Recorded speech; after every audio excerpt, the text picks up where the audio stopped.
The red sands of Mars stretched endlessly, glowing faintly under the light of 2 distant moons.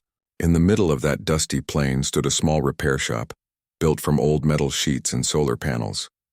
Inside the shop, a man named Eli Turner worked late every night, fixing broken drones, mining bots, and old transport vehicles. His hands were rough, his clothes worn, and his eyes carried the tired calm of someone used to struggle. Life on Mars Colony 9 was never easy. Resources were limited, trade was expensive, and every credit mattered. Eli lived alone in his workshop, eating simple meals, saving every coin he could.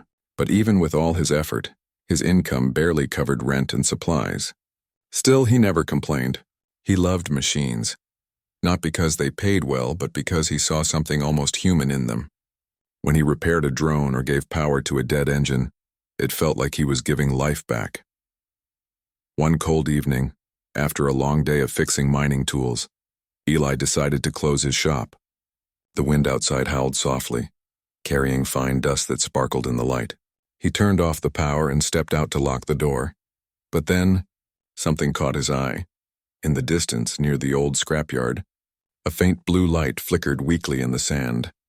At first, he thought it was just a reflection from a damaged battery or an old signal post, but the light blinked again and slowly like a heartbeat. Curiosity pulled him forward. He grabbed his flashlight and walked toward it, his boots crunching on the hard soil. When he reached the source, he froze. Lying half buried in the sand was a broken android. Its metal body was covered in dust, one arm torn off, its head cracked open at the side. The faint blue light came from its chest, a dying power core struggling to stay active. The android's chest plate bore a strange symbol, a spiral of small stars surrounding a single circle. Eli had never seen that mark before. He knelt beside it and brushed off the sand. "Hey, can you hear me?" he asked softly.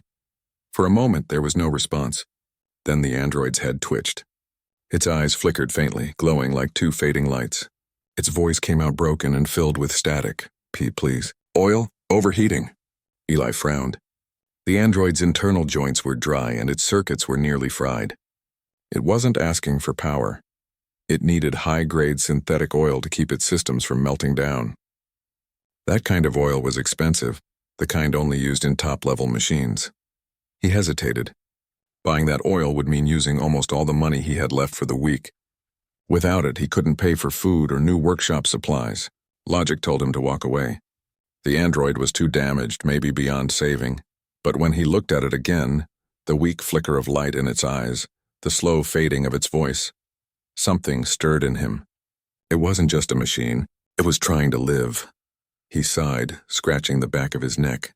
"You picked the wrong place to break down, friend," he muttered. "But fine. Let's see what I can do." Eli carefully lifted the android, surprised by its weight. Despite its damaged frame, it was heavier than any model he had ever seen. He carried it back to his workshop, leaving a trail of footprints in the red dust behind him. Inside, he placed the android gently on his repair table. The shop was silent except for the soft hum of his solar generator. He opened his storage cabinet and stared at the single canister of oil he had left, his emergency stock. He had been saving it for months in case one of his main machines failed. He stared at it for a long moment, then smiled faintly. "Guess you need it more than I do." He poured the golden liquid carefully into the android's core ports. The oil hissed as it touched the overheated circuits, cooling them down instantly. The blue light in its chest brightened, glowing more steadily now. "Power level stabilizing," the android whispered weakly. "Function. Restored partial." "That's better," Eli said, wiping sweat from his forehead. "You're gonna be fine. Just don't burn up again." The android's head turned slightly, its cracked lens focusing on him. "Want help?" it asked slowly. Eli chuckled softly. "Because you asked." There was silence for a moment. The android seemed to process that. "Humans, usually, do not waste resources on damaged units," it said with difficulty. "Well," Eli replied, sitting down beside the table, "I'm not most humans. Machines deserve a second chance, same as anyone." A faint spark flickered in the android's damaged eyes, almost like emotion. "Noted," it said quietly. For the next few hours, Eli worked patiently. He cleaned the joints, replaced burnt wires, and patched cracks in the android's chest. He didn't know who made it or where it came from, but the craftsmanship was advanced. far beyond any model found on Mars. It almost looked alien. He wondered if it had come from one of the outer research fleets or maybe an old exploration mission. Whatever its origin, it had been through a lot. By midnight, the android was stable but still weak. Its voice was fading again, its systems losing power. Eli didn't have the tools or energy cells needed to recharge it fully. He looked at the android and said softly, "I think that's all I can do tonight." The android's head moved slightly, almost like a nod. Assistance. Recorded. Gratitude. Acknowledged. Then slowly its light dimmed again. Eli sat beside it in silence. He didn't know why, but he felt sad watching it fade. Maybe it was because it reminded him of the people who used to pass through Mars, tired, broken, and just looking for a little help. Most were forgotten by the next day. But this one, it felt different. He reached out and covered the android with an old tarp to protect it from dust. "Rest easy, friend," he said softly. "Maybe someone will come for you." He turned off the lights and went to his small sleeping cot in the corner. The night was quiet except for the distant wind.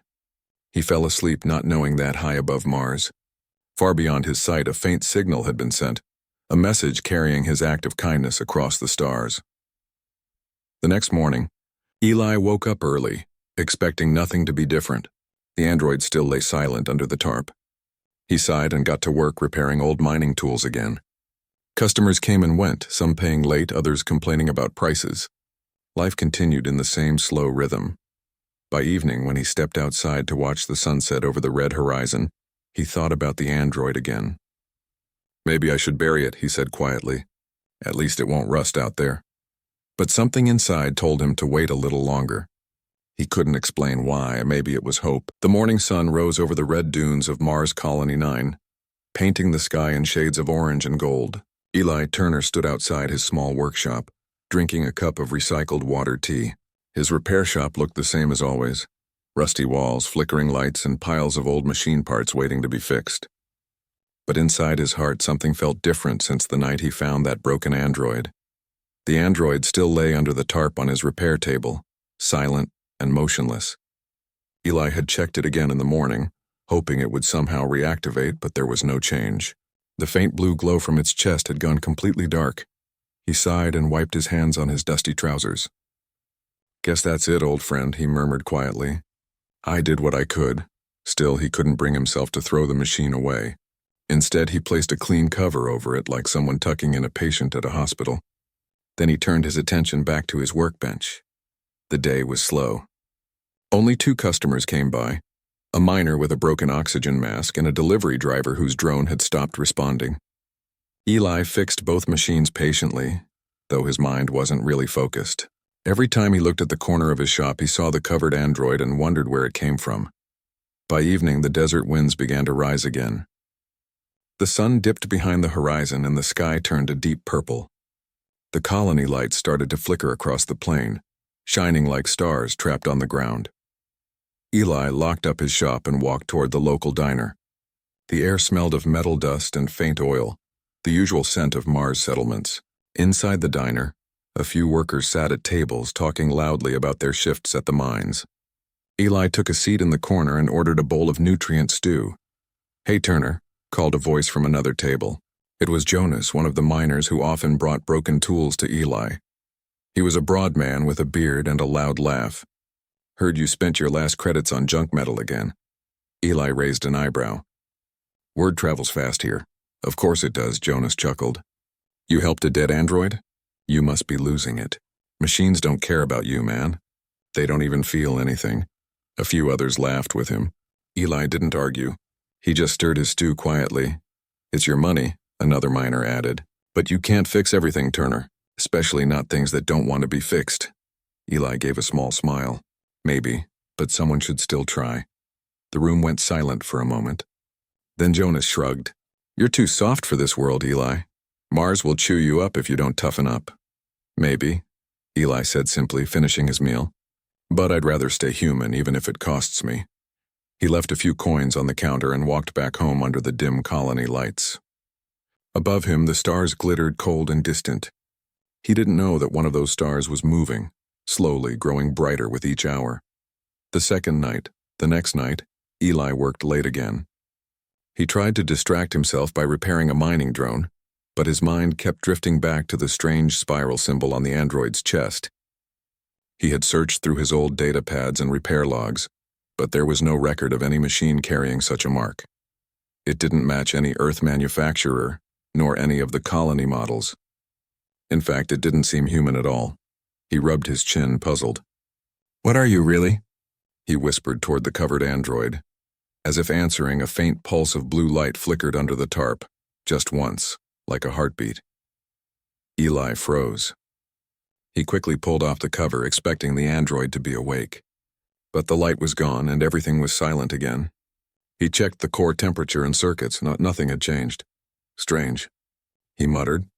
Maybe some leftover charge. Still, the small flicker gave him hope. Maybe the android wasn't completely gone. The third day, something began to happen. It started with a faint vibration under the ground, so small that most colonists didn't even notice. But Eli did. The tools on his workbench rattled slightly. The air inside the shop seemed to hum with static energy. He stepped outside and looked up at the sky.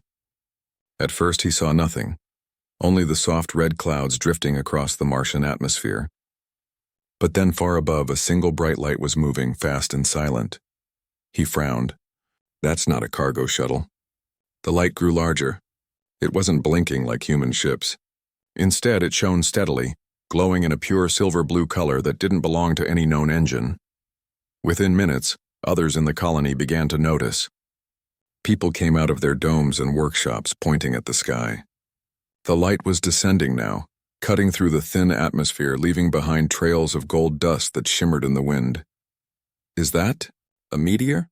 someone asked. "No," another replied. "It's slowing down." "It's landing!"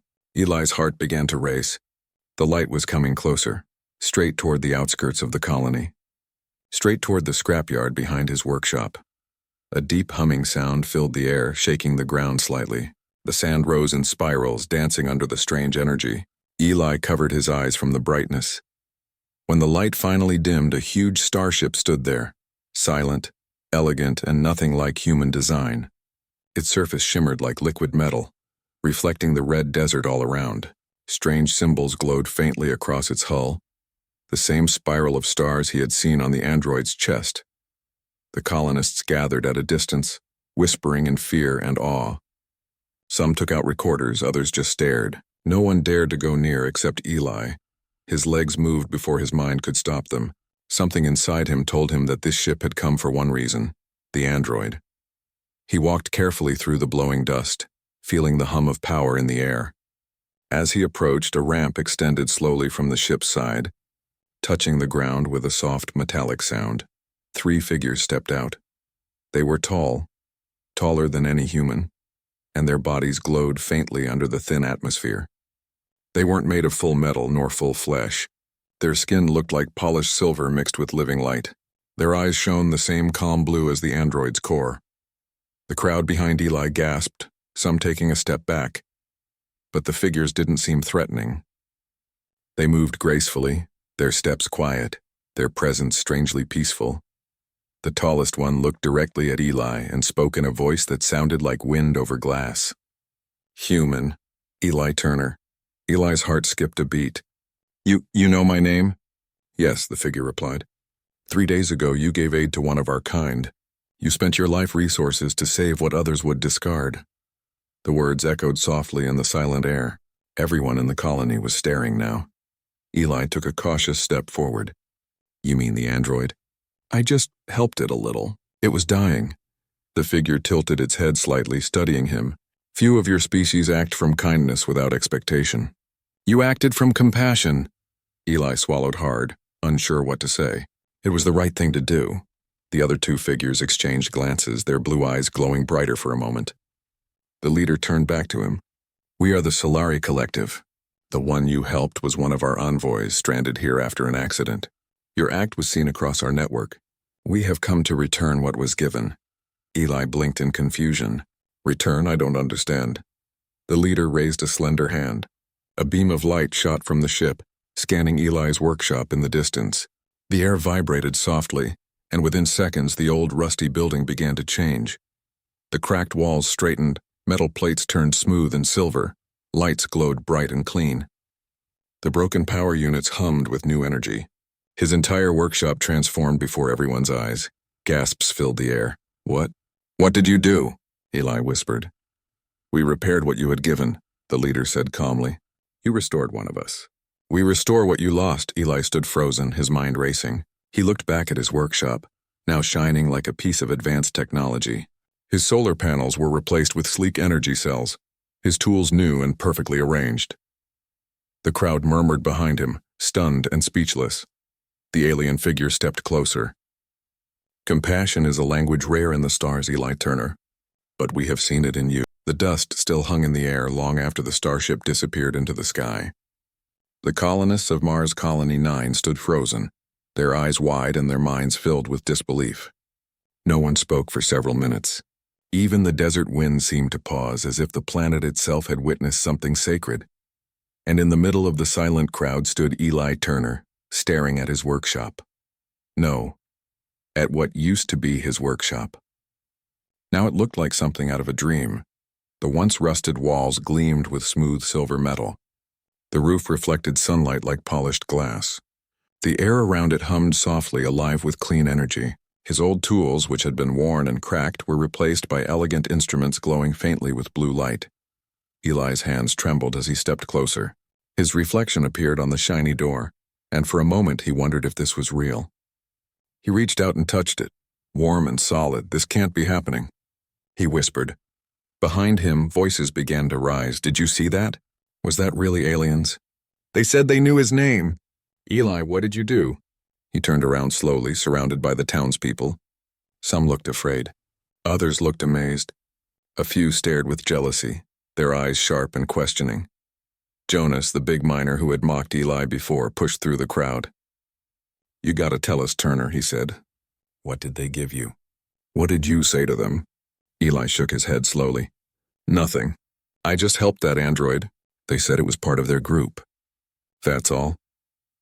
Helped a machine and they rebuilt your whole life, Jonas muttered, scratching his beard. That's crazy. It's the truth, Eli replied quietly. The crowd didn't know what to make of it. Some whispered about luck, others about divine signs, and a few about danger. But Eli ignored their talk. He stepped into his transformed workshop, and the automatic door opened soundlessly for him. Inside the gift, the moment Eli entered, a soft light spread through the room. The air was fresh and cool, smelling faintly of ozone and metal. Every surface glowed with gentle blue patterns, like veins of energy running through the walls. On the main table lay something new, a small floating cube, about the size of a fist, hovering a few inches above the surface. It rotated slowly, shining with shifting colors. Eli's breath caught. He reached out his hand but didn't touch it. As soon as his fingers came close, the cube projected a beam of light upward, and a hologram appeared, bright and clear. It was the android. The same broken android he had found days ago, now fully repaired, whole and shining with smooth silver metal. Its eyes glowed a calm blue, and its voice when it spoke was clear and warm. Eli Turner, the android said, inclining its head slightly. We meet again, though not in person. I am known among my kind as Solon III, an envoy of the Solari Collective. Eli stood speechless. You're alive? In a way, the hologram said. You saved the fragment of my core consciousness when you gave me the oil. Your act prevented permanent loss. My data was transmitted to the nearest Solari vessel, allowing my reconstruction. Eli blinked in awe. So you sent that ship here? Yes, Solon III replied. Our collective watches the outer colonies, observing how life evolves and interacts. Most species act only from logic or gain. But you, a simple human mechanic, gave from compassion. That signal reached us and we chose to respond. Eli felt a lump in his throat. I didn't do it for a reward, he said softly. That is why you are worthy of one, the android replied. The hologram raised its hand, and the cube glowed brighter. This device is called a Solari core. It provides clean, infinite energy. It will power your home, your colony, and every life support system within a 5-kilometer radius. It cannot be sold, stolen, or replicated. It responds only to you, Eli Turner. Eli stared at it, stunned. You're giving this to me? To humanity, Solon III corrected gently. Through you. The light of the hologram flickered slightly, then stabilized again. "We do not forget kindness. You repaired one of our kind, and now we repair what you lost. Hope." Eli's chest tightened. "I don't know what to say." "You have already said it. Through your actions," Solon 3 said. "We will not remain in this system long, but our network will remember your name. If any ever doubt the goodness of your kind, we will tell them your story." Then the hologram flickered one last time. "Live well, Eli Turner. Humanity's heart still burns bright." The cube dimmed and silence filled the workshop. Eli stood there for a long time, just breathing, staring at the cube that floated quietly on his table. He could hear the faint hum of power running through the walls. It felt unreal, but warm. The power of the core buy. The next morning, news of the event had spread beyond the colony. People from nearby settlements traveled across the desert just to see Eli's workshop. Journalists tried to contact him, and the colony leader himself came to ask questions. But Eli didn't seek fame. He only wanted to understand what the Solari had given him. He began studying the cube, noting how it interacted with the colony's systems. The moment he connected it to the main power grid, every home in the colony lit up, brighter than ever before. Machines ran smoothly, air filters purred quietly, and water purifiers worked at full efficiency. For the first time in years, the colony didn't have to ration energy. Children played outside under real lights. The farms thrived. The once dull settlement began to glow at night like a small city.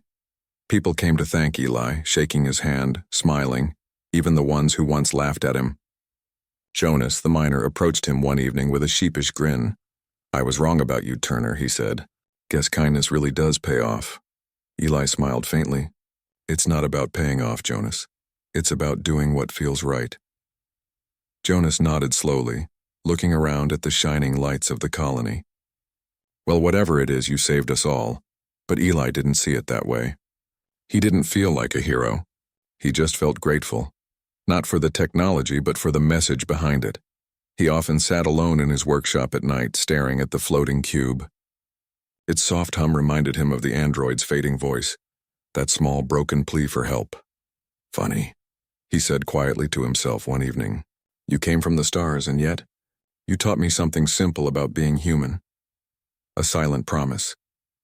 That night, as Eli prepared to sleep, the cube glowed softly again. Not brightly, just enough to cast a gentle light around the room. He smiled at it, wondering if Solon 3 could somehow still see him. He walked to the window and looked at the sky. The stars seemed closer now, as if they were watching. The thought made him smile. He didn't know where the Solari Collective had gone, but he felt their presence, and deep down he made a silent promise. That as long as he lived, he would keep helping machines, people, anyone in need. Because kindness, once given, never truly ends. It travels just like light somewhere. Beyond Mars, among the stars, Solon 3's data signal traveled with the story of one human mechanic who gave oil to a broken android. And now, even civilizations far away knew that humanity's heart still shone bright. Not through power, not through war, but through compassion. Eli went to bed that night with peace in his heart. The winds outside whispered softly, brushing the metal walls of his workshop. The old world he once knew, filled with struggle, rust, and silence, had changed. But so had he. He was no longer just a mechanic. He was a reminder that even the smallest act of goodness can reach across galaxies. And somewhere, far beyond the red sky of Mars, the Solari Collective remembered his name. Eli Turner, human, the one who helped. The morning sun rose over Mars Colony 9, casting long shadows across the red sands. Eli Turner opened his eyes in his small sleeping cot inside the workshop. The soft hum of the floating Solari core filled the room, steady and calm, almost like the heartbeat of the colony itself. For the first time in years, Eli felt a sense of peace. The lights of the colony were brighter, the machines hummed quietly, and water and air systems ran without interruption. Even the distant mining drills sounded smoother, as if they had been healed by invisible hands. He walked to his workshop window and looked at the town. The houses, once small and faded, now glowed with energy-efficient panels and gentle blue lights. Farmers were tending to crops under powered irrigation systems. Children laughed as they ran around glowing streets, unaware that their simple lives had just been touched by the stars. Eli smiled faintly, remembering the first moment he had seen the Solari ship. That memory still felt unreal, almost like a dream. Yet the evidence was everywhere: the shining workshop, the humming cube, and the transformed colony. He turned back to the Solari core. The cube floated silently on the table, pulsing softly. A soft light cast blue patterns across the walls, illuminating the repaired tools neatly arranged on racks. He reached out and touched the cube. Immediately, a holographic interface appeared, showing his workshop, the colony, and a map of the surrounding desert. Small icons flickered, representing life support systems, energy grids, farms, and homes. He realized the core didn't just provide energy. It monitored and optimized every system in the colony. "This is incredible," Eli whispered. He had never imagined technology like this could exist, let alone be entrusted to one human. The hologram shifted, and for a brief moment, he saw the figure of Solon 3, the android envoy. Its glowing blue eyes were calm, and it seemed to nod at him. "Use this gift wisely, Eli Turner," it said in its soft, clear voice. "Through your actions, you define humanity to the stars. Your colony will thrive as long as you guide it with care." Eli swallowed hard. He had helped one android out of kindness, but now he was entrusted with the well-being of an entire community. The weight of responsibility was enormous, yet exhilarating. The first day of change word about Eli's workshop and the floating cube spread quickly. Colonists and even travelers from nearby settlements came to see what had happened. They gawked at the floating cube, the glowing walls, and the perfectly arranged tools. Some whispered about magic. Others were amazed by the possibilities. Eli, however, knew it was more than magic. It was a reward for compassion, a reminder that doing good could reach far beyond what anyone could imagine. The first thing Eli did was ensure that every home in the colony had a reliable supply of energy. He connected the core to every generator, creating a network of clean, limitless power. Pumps for water ran continuously, even during the cold Martian nights. Air filters purified the atmosphere of every home, giving people better breathing and warmth. The effect was immediate. Families no longer worried about power shortages. Miners could work longer hours without draining energy. Farms thrived, growing fresh vegetables and fruits under gentle artificial lights. The colony, once struggling to survive, began to bloom in ways it never had before. Eli walked among the people, helping connect their homes to the core, answering questions, and quietly teaching them how to maintain the systems. Some asked about cost, expecting he would charge credits for the power. He shook his head. "This isn't mine to sell," he said simply. "It's a gift for all of us." For the first time, the townspeople felt hope, a real, lasting hope. Curiosity and discovery, Eli's curiosity about the Solari core, never faded. He spent hours each day exploring its functions. The cube wasn't just a power source. It seemed almost alive, capable of sensing the colony's needs and responding accordingly. He discovered that it could monitor air quality, water levels, crop growth, energy usage, and even predict potential equipment failures before they happened. The cube communicated in patterns of light and vibrations which Eli gradually learned to interpret. "This is more than technology," he muttered. "It's like it understands life." One evening, he noticed a faint signal coming from the cube, pulsing toward the sky. It was subtle, almost hidden, but he realized it was a message channel, probably communicating with the Solari collective somewhere far away. He wondered, were they watching the colony now? Were they still monitoring human kindness across Mars? The thought made him smile. Even after leaving, the Solari had left something permanent, a connection between humans and a species far beyond the stars. The colony thrives. Weeks passed, and the colony transformed further. With clean energy and reliable systems, the settlement became a hub of innovation. Young inventors experimented with drones and machinery. Farmers grew abundant crops under powered lights, and every home had energy for warmth and communication. Children played in the streets at night, their laughter echoing across the desert. Parents no longer worried about shortages or equipment failures. The small colony, once fragile and struggling, became a shining beacon on the Martian plains. Eli watched it all quietly, feeling proud but humble. He had not expected recognition or reward when he helped the android. Yet now, seeing the lives of hundreds improved, he understood the true impact of one small act of kindness. Jonas, the miner who had mocked him before, came to visit Eli's workshop. He watched a young girl operate a solar-powered water pump. "I guess I was wrong," Jonas said softly. "Kindness. It really does matter." Eli nodded, smiling. "It always matters. Sometimes you just don't see the effects right away." Jonas looked at the floating cube glowing softly in the workshop. "You did all this just because you cared about a machine?" Eli chuckled. "It wasn't about the machine. It was about doing the right thing. The rest just followed." The mystery deepens one quiet night as Eli sat alone in the workshop. The cube glowed brighter than usual. He walked closer, and the holographic interface appeared automatically. Images of the Solari ship flashed briefly across the projection. Patterns of stars and spirals filled the air. Eli's heart raced. The core seemed to be showing him something new. A soft voice, and almost like the memory of Solon 3, whispered inside his mind. "Human Eli Turner, the act of kindness has opened a door. Use it well. Protect life, nurture hope, and your species will be seen among the stars." Eli's eyes widened. He realized that the core wasn't just about energy. It was a test of humanity, a gift to see how humans would handle the power and responsibility given to them. The thought was humbling. The gift could be used selfishly or wisely. If humans misused it, the Solari would know. But Eli felt confident in his people. He had already witnessed their courage, their curiosity, and their willingness to help each other. He reached out and touched the cube again, feeling its warmth. "I'll do my best," he whispered. "I'll make sure this gift helps everyone, not just me." The core pulsed softly as if acknowledging his promise. A new hope the colony thrived more each day. People began building better homes, inventing new machines, and expanding farms across the Red Plains. Trade with nearby settlements improved because they now had reliable energy, giving Mars Colony 9 a unique advantage. Eli continued to teach and guide, always careful to remain humble. He didn't claim leadership, but the people respected him.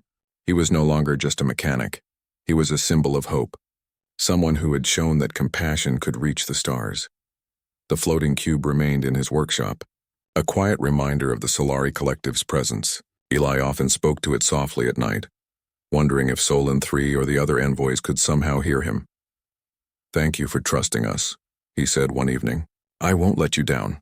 The cube pulsed in reply, gentle and steady. And somewhere far above Mars in the cold depths of space, the Solari Collective noted the changes. Humanity was being observed. Months had passed since the Starship had visited Mars Colony 9. The memory of the glowing craft and the towering, silver-blue figures lingered in every colonist's mind, but life had settled into a new rhythm. The colony had transformed beyond recognition. Fields of crops stretched across the desert, nourished by automated irrigation systems powered by the Solari core. Homes glowed with soft energy that never faded, and machinery hummed quietly, working flawlessly. Even at night, the colony looked alive, like a city of stars on the red Martian plains. Eli Turner walked through the streets each morning, observing the changes. Children ran freely, laughing and playing. Farmers adjusted solar-powered tools with ease. Engineers tinkered with drones and robots that now performed tasks faster and more efficiently. Every face he passed carried hope, and for the first time he felt that Mars Colony 9 was more than a settlement. It was a home. Yet Eli remained humble. He knew the true credit did not belong to him alone. The Solari core had made all this possible. Without it, the colony might still be struggling, scraping for power and water. But even more than the core's energy, Eli understood that it was human compassion that had opened the door to this gift. He walked to his workshop, the heart of the colony's transformation. The floating cube hovered gently above the table, pulsing with soft blue light. Eli approached and reached out, feeling the warmth and subtle vibration of its power. "Good morning," he said softly. "It's been a long time since that first night." "Everything's changed." The cube pulsed slightly, almost as if acknowledging him. The faint holographic shimmer of Solon 3 appeared for a moment. The android looked whole, strong, and calm, its blue eyes glowing softly. "Eli Turner," it said, voice warm and clear. "Your actions continue to be observed. Humanity has begun to shine in ways our collective did not expect. You have guided your people well. Eli smiled faintly. It was never just me. The colony did this together. Indeed, Solon 3 replied. But you were the spark. One small act of kindness has illuminated countless lives. Remember this. Compassion is more powerful than technology, and it lasts longer than any machine. Eli nodded, feeling a weight lift from his shoulders. The core was more than a machine. It was a bridge, a connection between species, between stars, and most importantly, between human hearts, the unexpected message one quiet evening. As the twin moons of Mars rose high in the sky, the cube glowed brighter than usual. Eli approached carefully, curious and cautious. This time, the holographic projection was not Solon 3 alone. Instead, a map of stars appeared, showing a vast network of light spreading across the galaxy. Lines of connection moved between points, glowing like threads of energy. Eli realized this was the network of the Solari Collective, reaching across space. Then a message appeared. Written in both symbols and holographic words he could understand. Eli Turner, human. Your actions have been recorded in the archives of the Solari. Let your kindness guide not only your colony but your species. You are a reminder to all. Even the smallest act can reach the stars. Eli's breath caught. The Solari had not only observed him, they had preserved his story, sending it to civilizations far beyond Mars, far beyond the solar system. One human mechanic's simple choice had become a symbol of hope and goodness across the galaxy. For a long moment, he stood silently, staring at the stars through the workshop's glass window. He remembered the night he had found the broken android in the sand, and how uncertain he had felt about spending his last credits on oil. And now, that small act had changed everything. Sharing the gift, the colony continued to grow, but Eli never kept the core's full abilities to himself. He taught others how to maintain the energy network, how to manage water and air systems, and how to repair machines.